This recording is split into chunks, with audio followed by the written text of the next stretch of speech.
North east cancer hospital and research চেণ্টাৰৰ উদ্যোগত নলবাৰী ধমধমাত বিশ্ব ধঁপাত বিৰোধী দিৱস উদযাপন। ছাত্ৰ-ছাত্ৰীসকলৰ মাজত ধঁপাত বিৰোধী দিৱসৰ ওপৰত সজাগতা। আজি বিশ্ব ধঁপাত বিৰোধী দিৱস। এই উপলক্ষে আজি অৰ্থাৎ শুক্ৰবাৰে ধমধমাত ধঁপাত বিৰোধী দিৱস পালন কৰাৰ লগতে এক সমদল উলিওৱা হয়। North east cancer hospital and research চেণ্টাৰৰ উদ্যোগত আৰু ধমধমা আঞ্চলিক কলেজৰ সহযোগত উলিওৱা এই সমদলটো আৰু মহাবিদ্যালয় প্ৰাংগণত ধঁপাত বিৰোধী দিৱস পালন কৰা হয়।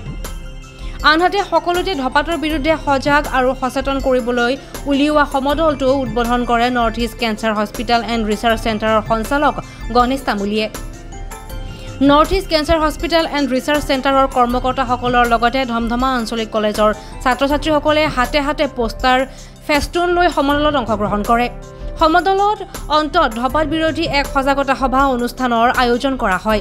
শতাধিক ছাত্ৰ-ছাত্ৰীৰ উপস্থিতিত আয়োজিত সভাত গণেশ তামুলীয়ে ভাষণ প্ৰসংগত ধঁপাত সেৱনৰ ফলত হ'ব পৰা কেঞ্চাৰ ৰোগৰ লগতে দুৰাৰোগ্য ৰোগৰ কথা উল্লেখ কৰে আৰু উপস্থিত সকলোৰে লগত সৰ্বশ্ৰেণীৰ ৰাইজকো ধঁপাত সেৱনৰ পৰা দূৰত থাকিবলৈ আহ্বান জনায়। আজি 31 মে তাৰিখটো বিশ্ব ধঁপাত বিৰোধী দিৱস হিচাপে পালন কৰি অহা হৈছে আৰু আমিও নৰ্থ ইষ্ট কেঞ্চাৰ হস্পিটেল আৰু ধমধমা আঞ্চলিক মহাবিদ্যালয়ৰ সহযোগত আজি আমি এই ভিতৰুৱা অঞ্চল ধমধমা মহাবিদ্যালয়ত আমি ধঁপাত বিৰোধীৰ বিষয়ে আমি কিছু কথা ক'ম।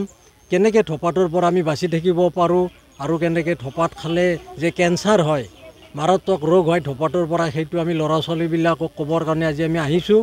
গতিকে আমিও আজি গোটেই বিশ্বত যেনেকৈ আজি বিশ্ব ধঁপাত বিৰোধী দিৱস পালন কৰিছে, আমিও আজি ধমধমা মহাবিদ্যালয়ৰ সহযোগত এই বিশ্ব ধঁপাত বিৰোধী দিৱস পালন কৰিছোঁ।